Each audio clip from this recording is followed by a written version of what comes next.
মানুষ ঠিক ততক্ষণই মূল্য দেবে যতক্ষণ আপনি তার প্রয়োজন মেটাবেন। একবার নিজের কথা ভাবতে শুরু করবেন, দেখবেন অনেক সম্পর্কই বদলে গেছে। স্বার্থ বদলালে মানুষও বদলে যায়। যতদিন বোকা হয়ে থাকবেন ততদিন কিছু সম্পর্ক ভালো থাকবে। যখন থেকে ভুলকে ভুল আর সঠিককে সঠিক বলতে শুরু করবেন, দেখবেন ঠিক তখনই কিছু সম্পর্ক শেষ হয়ে গেছে। এ দুনিয়ায় মানুষ চেনার মতো কঠিন কাজ আর কিছুই হতে পারে না। আসসালামু আলাইকুম, সবাই কেমন আছেন? আশা করছি যে যেখানেই আছেন আল্লাহর রহমতে সবাই সুস্থ এবং ভালো আছেন। আলহামদুলিল্লাহ, আমরাও ভালো আছি। নতুন আরো একটি ব্লগে আপনাদের সবাইকে আমন্ত্রণ জানাচ্ছি। ভিডিও শুরুতে একটি লাইক দিয়ে পুরো ভিডিওটা দেখার অনুরোধ রইল। ব্যস্ততায় ভরা সকাল, সে সাথে সারাদিন কিভাবে কাটালাম ওটা নিয়েই থাকছে আজকের পুরো ব্লগ।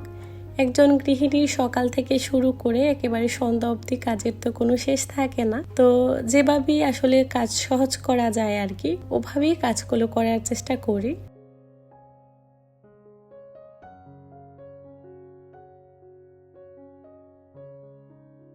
প্রতিদিন সকালবেলা কি নাস্তা বানাবো, সবাইকে কি খাবার দাবার খেতে দিব, ওটা চিন্তা করতে করতেই না দিনের অনেকটা সময় চলে যায়। আমরা যারা গৃহিণীরা আছি তাদের মনে হয় কম বেশি এই চিন্তাটা সবার মধ্যেই থাকে, তো আমিও তার ব্যতিক্রম না। আপনারা নিশ্চয়ই এতক্ষণে বুঝতে পেরেছেন যে আমি কি নাস্তা বানাবো। আজকে না কোনো ঝামেলা করতে ইচ্ছে হয়নি, তাই ভাবলাম বাসায় যেহেতু ব্রেড আছে একটু করে ব্রেড টোস্ট করে দেই। ডিম আর ব্রেড দেখে নিশ্চয়ই বুঝতে পেরেছেন দুনিয়ার সব থেকে সহজ নাস্তাটাই আজকে আমার বাসায় বানানো হচ্ছে। এই ধরনের নাস্তাগুলো কিন্তু খেতে খুব মজা হয়, বাচ্চা বড় সবারই বেশ পছন্দের। তো ওই নাস্তাটা বানিয়ে নিলে না খুব একটা ঝামেলা হয় না, মানে টেনশনও থাকে না আর কি, কমে যায় আর ঝটপট হয়েও যায়, কোনো ঝামেলা করতে হয় না। প্রায় দিন দেখা যায় একটু করে রুটি বানাই, তা না হলে ব্রেড টোস্ট করে নেই বা বাচ্চাদের সিরিয়াল দেই। ওই ধরনের খাবারগুলি আসলে সকালের দিকে আমাদের খাওয়া হয়। তাছাড়া তেমন ভারী কোনো খাবার দাবার আসলে আমি সকালে বানাই না, খাওয়া হয় না আর কি। তো এখানে আমি ব্রেড টোস্ট করে নিয়েছি আর আমার জন্য একটু করে চা বানিয়ে নেব। ওটাই ছিল আমাদের সকালের নাস্তা। সংসারের কাজগুলো যত তাড়াতাড়ি আর যত অল্প সময়ের মধ্যে করা যায় ততই কিন্তু ভালো। তবে সব সময় তো আর আসলে তাড়াহুড়া করে কাজগুলো করা সম্ভবও হয় না। বাচ্চাদের দেখাশোনা, পাশাপাশি রান্না বান্না, ঘর গোছানো সব মিলিয়ে কোনো কোনো দিন খুব সময় নিয়ে কাজগুলো করতে হয়।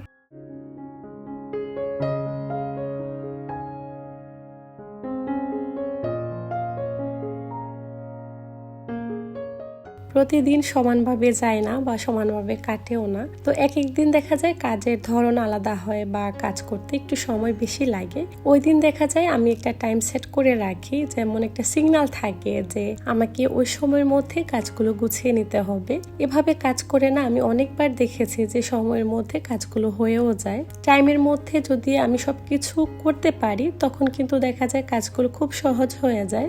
আর দুপুরের পর থেকে আমি কখনোই হাতে তেমন কাজ রাখি না। আমার কাছে মনে হয় দুপুরের পর একেবারে ঘর গোছানো, টান টান বিছানা সবকিছু একেবারে পরিপাটি পরিষ্কার থাকবে। সিঙ্কে কোনো থালাবাটি জমা থাকবে না, রান্নাঘরটা এলোমেলো থাকবে না। ওই পরিবেশটা না আমার কাছে খুব ভালো লাগে। দুপুরে রান্নাবান্না করার আগে বাসায় যে সমস্ত কাজকর্ম থাকে ওই কাজগুলো আমি দুপুরের আগেই গুছিয়ে নিই। ঘর গোছানো হোক বা ঘর মোছা, ঝাড়ু দেওয়া, এই ধরনের কাজগুলো সবসময় আমি গোসলের আগেই করার চেষ্টা করি। আর বিকেলের দিকে একেবারে আমি আমার মতো সময় কাটাতেই বেশি পছন্দ করি। তাছাড়া বিকেলের সময়টাতে অনেক সময় বাহিরে বের হওয়া হয়, বাচ্চাদেরকে একটু পড়তে বসাতে হয়। সব মিলিয়ে ব্যস্ত মায়েদের কিন্তু ব্যস্ততার শেষ থাকে না। তো ওই সময়টা একটু যদি ফ্রি থাকি তাহলে খুব একটা খারাপও হয় না, তাই না? তো যার কারণে আসলে বিকেলের সময়টাতে খুব একটা কাজকর্ম রাখি না। তবে বিকেল করে তো টুকটাক কাজকর্ম থাকে, ওই ধরনের কাজগুলো আসলে গুছিয়ে থাকে, যেমন কাপড় চোপড় ভাঁজ করা বা একটু করে হালকা ঘরটা ঝাড়ু দেওয়া, তো সবার জন্য হালকা পাতলা কিছু নাস্তা বানানো।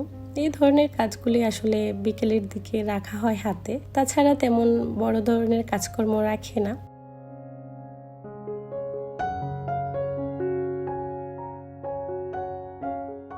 বাসাবাড়ি সবসময় পরিপাটি গোছানো থাকে না, গুছিয়ে রাখতে হয়, নিজের মতো করে সাজিয়ে গুছিয়ে নিতে হয়। প্রতিটা সংসারের পেছনেই অগোছালো গল্প আছে, সেটা আমার সংসার হোক বা আপনার সংসার। প্রতিটা সংসার কখনো গোছানো থাকে না, এলোমেলো হয়, এটা খুবই স্বাভাবিক।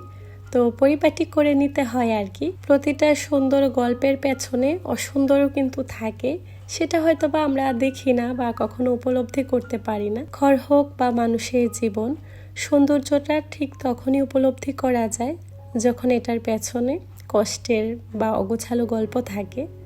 তো যাই হোক, এর মধ্যে টুকটাক যেসব কাজকর্ম ছিল সকালবেলার, ওই কাজগুলো করে নিয়েছি। তারপর ঘরের টুকটাক কাজকর্ম করে নিতে হয়, গুছগাছের বা যদি ক্লিনিংয়ের কাজগুলো থাকে। সকালের পরে সময়টাতে হাতে তেমন একটা কাজকর্ম থাকে না, এই ধরনের কাজগুলি আমি বেশিরভাগ সময় করে থাকি। আর বাকি তো রান্নাবান্নার কাজ থাকে। দুপুরে যেদিন আমার হালকা পাতলা রান্না থাকে বা খুব একটা রান্নার ঝামেলা থাকে না, তখন আমি এই ধরনের ক্লিনিংয়ের কাজগুলো করে থাকি। আর এগুলোতে কিন্তু সময়টাও মোটামুটি অনেকটাই বেশি লাগে। গতকাল বাজার করে নিয়ে এসেছিলাম, এখান থেকে কিছু বাজার গুছিয়ে রেখেছি, আর কিছু আছে, তো এগুলো আবার গুছিয়ে রাখতে হবে। আসলে আমাদের মেয়েদের কাজের কোনো শেষ থাকে না, যতই কাজ করি, যতই গুছিয়ে করার চেষ্টা করি, এলোমেলো অগোছালো হয়।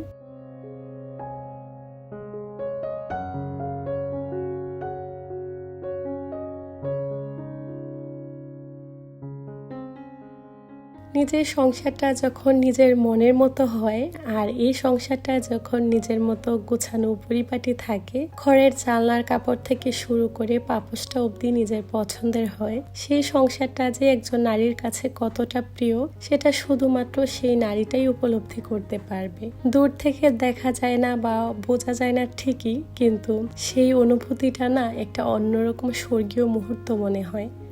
নিজের সাজানো গোছানো সংসারটা নিজের হাতে গুছিয়ে রাখার মধ্যেও একটা অন্যরকম শান্তি আছে।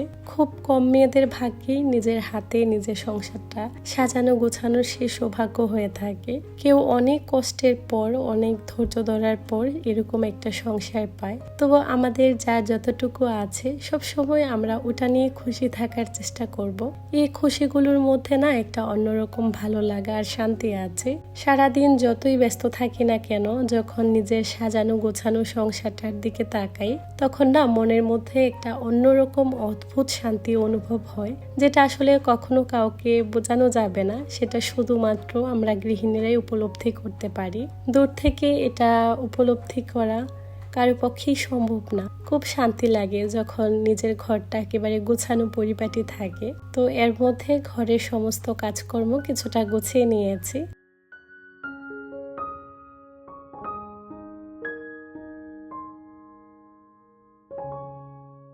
আজকে বিকেলের দিকে চিন্তা করেছি কিছু প্রোটিন বল বানিয়ে রাখবো। এগুলো বানিয়ে রাখলে খুব ভালো আর শরীরের জন্য তো অনেক উপকারী। বেশ কিছুদিন ধরে কিছু বাদাম, কিছু ড্রাই ফ্রুটস এনে রেখেছিলাম। ভাবছিলাম যে বানাবো, কিন্তু বানাবো করে না অনেক দিন হয়ে গিয়েছে, আর বানানোই হয়নি। তো আজকে চিন্তা করেছি বানিয়ে নিই। বিকেলের দিকে হাতে খুব একটা কাজকর্ম ছিল না, তাই এই কাজটা করে নিয়েছি। এই ধরনের কাজগুলো কিন্তু বেশ অনেকটা সময় সাপেক্ষ, একটু সময় হাতে নিয়ে করতে হয়। আর ঠান্ডা মাথায় আমি সবসময় চেষ্টা করি যে কোনো রকমের কাজকর্ম করতে আগে। যে কাজটা আমার বেশি ভালো লাগে সেটা আমি সবসময় একেবারে আস্তে ধীরে নিজের মতো করে কাজগুলোকে গুছিয়ে থাকি। প্রথমে আমি একটা মিক্সিং বোলে নিয়ে নিয়েছি কাজু বাদাম, কাঠবাদাম, ওলনাট, ছিল কিছু মাখানা, যেটাকে পদ্ম ফুলের বীজ বলে। এগুলোকে আমি একটা শুকনো প্যানে খুব ভালো করে ড্রাই রোস্ট করে নিব। হালকা কিছুটা ভাজা হয়ে এলে তারপর আমি চুলা থেকে নামিয়ে নিব। এই কাজটা খুবই অল্প আঁচে করতে হবে, তা না হলে বাদামগুলো উপর থেকে দাগ পড়ে যাবে আর ভাজাটা ভালো হবে না। আর যত ভালো করে এগুলো ভাজা হয় খেতে কিন্তু ততই মজা লাগে আর অনেক বেশি ফ্লেভারফুল হয়। সাথে আমি কিছু কিশমিশ নিয়েছি, যেগুলো আমি পরে ব্যবহার করব। তো এখানে আমি একেবারে লো আঁচে বাদামগুলোকে নেড়ে চেড়ে ভেজে নিয়েছি। আর একটু পরপর কিন্তু এগুলোকে ভাজতে হবে, তা না হলে একটা সাইড থেকে পড়ে যেতে পারে। একটা বোলে আমি হাফ কাপের মতো নিয়ে নিয়েছি খেজুরের বিচিগুলোকে আমি প্রথমেই আলাদা করে নিয়েছি। তো এভাবে করে সবগুলো বিচি আমি পরিষ্কার করে নিব। তারপর একটু খেয়াল করে দেখতে হবে যে খেজুরের ভেতরে কোনো পোকা আছে কিনা বা ময়লা আছে কিনা।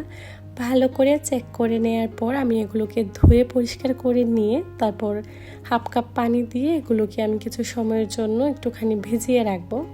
তো এটা ভিজিয়ে রাখলে অনেকটা নরম হয়ে যাবে, ব্লেন্ড করতে সুবিধা হবে আর কি। এটার জন্যই কিছুটা পরিমাণ পানি দিয়ে আমি এগুলোকে ভিজিয়ে রাখছি।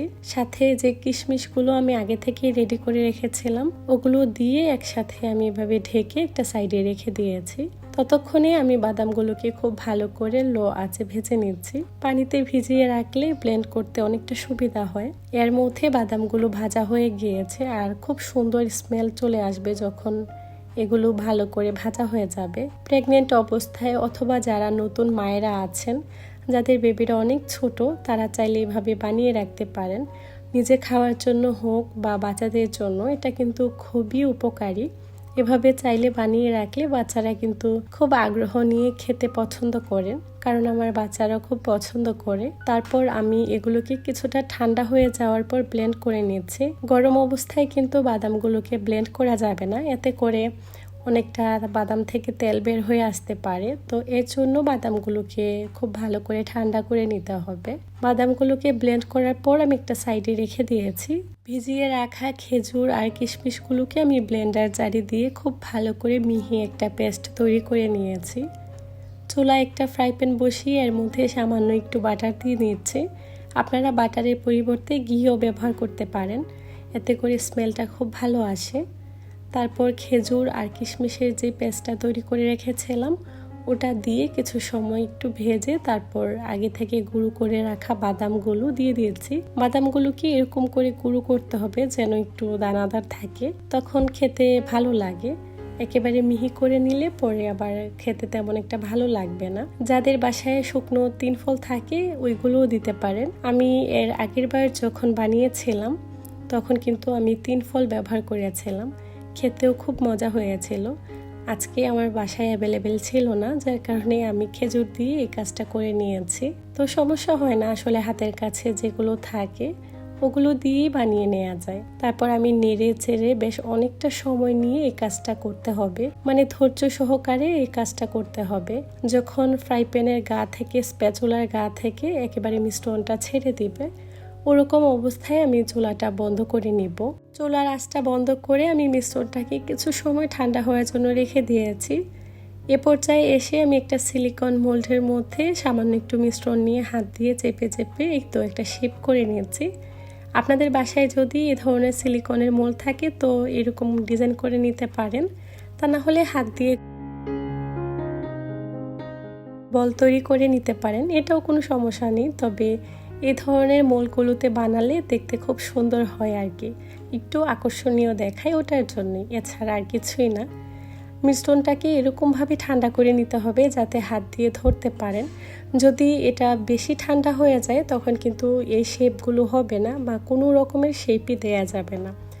কুসুম গরম থাকা অবস্থায় এই কাজটা করে নিতে হবে, মানে সাবধানের সাথে আর কি, যতটুকু হাত দিয়ে সহ্য করা যায় এরকম পর্যায়ে। পুরোটা মিশ্রণ দিয়ে যতটুকু হয়েছে আমি সবগুলো বানিয়ে নিয়েছি সেম সাইজের করে, আর সবগুলো একই মাপের হয়, দেখতে খুবই সুন্দর লাগে। এরকম করে আমি সবগুলো বানিয়ে নিয়েছি। আপনারা চাইলে ডার্ক চকলেটের মধ্যেও এগুলোকে কোট করে নিতে পারেন, তখন তো খেতে আরও বেশি আকর্ষণীয় হয়, দেখতেও ভালো লাগে। এভাবে চাইলে বানিয়ে রেখে দিতে পারেন বাচ্চাদের জন্য, নিজের জন্য হোক, খেতে খুবই মজা হয়। তো সবগুলো বানানো হয়ে গিয়েছে, আর এগুলো ঠান্ডা হয়ে যাওয়ার পরে কিন্তু অনেকটা শক্ত হয়ে যায়, নরম থাকে না। তো এভাবে চাইলে আপনারা নর্মাল ফ্রিজে বানিয়ে বেশ অনেক দিনের জন্যই রেখে দিতে পারেন, সপ্তাহখানেকের মতো বেশ ভালো থাকে। আমি একটা খেয়ে এখানে দেখিয়ে দিয়েছি। তো এগুলোকে আমি একটা বক্সে ভরে তারপর নর্মাল ফ্রিজে রেখে দেব। বাহিরেও রাখা যায়, তারপরেও যেহেতু এখন গরম কিছুটা নরম হয়ে যেতে পারে, এর জন্য আমি নর্মাল ফ্রিজে রেখে দেব।